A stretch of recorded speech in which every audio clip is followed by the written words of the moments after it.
Jackson Carlaw, of course, who led the pack baying for the head of Kath Calderwood, lost his tongue over Dominic Cummings. That is the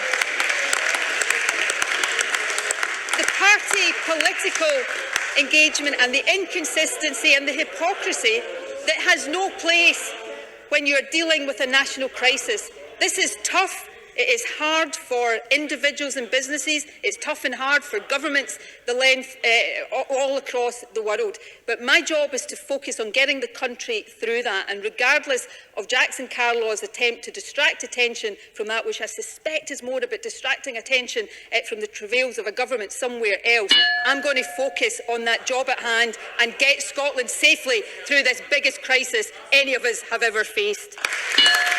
Jackson Carlaw. But I will never take my eye off my fundamental responsibility, which is to keep this country safe and to avoid lives being lost. Jackson Carlaw said that he would have welcomed the lifting of these restrictions that I've announced today 2 weeks ago. That would have been utterly reckless and it would have put lives at risk. And that's why I think increasing numbers of people across Scotland are glad that Jackson Carlaw is not standing in this position. We have to act carefully and we have to put the health of the country absolutely at the centre of everything we do, because if we ease restrictions too quickly, then this virus will run out of control again and we will be right back to square one, imposing a lockdown and requiring businesses to close. That would be wrong and it would be irresponsible. And you know what, Presiding Officer, if we did that, the first person that would be standing up in this chamber saying we'd gone too quickly and not discharged our responsibility would be Jackson Carlaw, because he blows with the wind, or rather he blows in whatever direction his colleagues in Westminster tell him to. Jackson Carlaw. I do, Presiding Officer, I do really regret the constant tendency of Jackson Carlaw to try to politicise all of these issues. And, you know, scrutiny is really important, but if anybody doubts that, just reflect on the fact that most of the things that Jackson Carlaw criticises the Scottish Government for, he supports when the UK Government are doing them.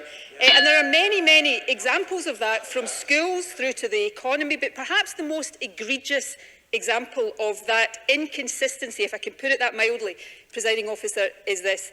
Jackson Carlaw, of course, who led the pack baying for the head of Kath Calderwood, lost his tongue over Dominic Cummings. That is the party political engagement and the inconsistency and the hypocrisy that has no place when you're dealing with a national crisis. This is tough. It is hard for individuals and businesses. It's tough and hard for governments all across the world. But my job is to focus on getting the country through that. And regardless of Jackson Carlaw's attempt to distract attention from that, which I suspect is more about distracting attention from the travails of a government somewhere else, I'm going to focus on that job at hand and get Scotland safely through this biggest crisis any of us have ever faced.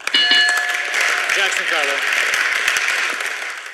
I think Jackson Carlaw should maybe deal with the Twitter trolls on his own benches before he starts to give anybody else lessons. Look, Presiding Officer, this is serious stuff, and where Jackson Carlaw is right, actually, and let me try to introduce a note of consensus, is Scotland does need plans for all of these things, and Scotland has and will continue to see those plans implemented. So what I'm going to do, I have to say, Presiding Officer, is leave Jackson Carlaw if he wants to, and I regret it, and I would welcome back into a constructive approach so that we can collectively get through this. But if Jackson Carlaw wants to continue just to snipe from the sidelines, then I will leave him to do that, because I've got hard work to do, and I am going to go on with a hard graft of getting this country through coronavirus, doing that safely and building the sustainable recovery that we all want. So I'll focus on that job, and I'll leave Jackson Carlaw to indulge in whatever makes him happy.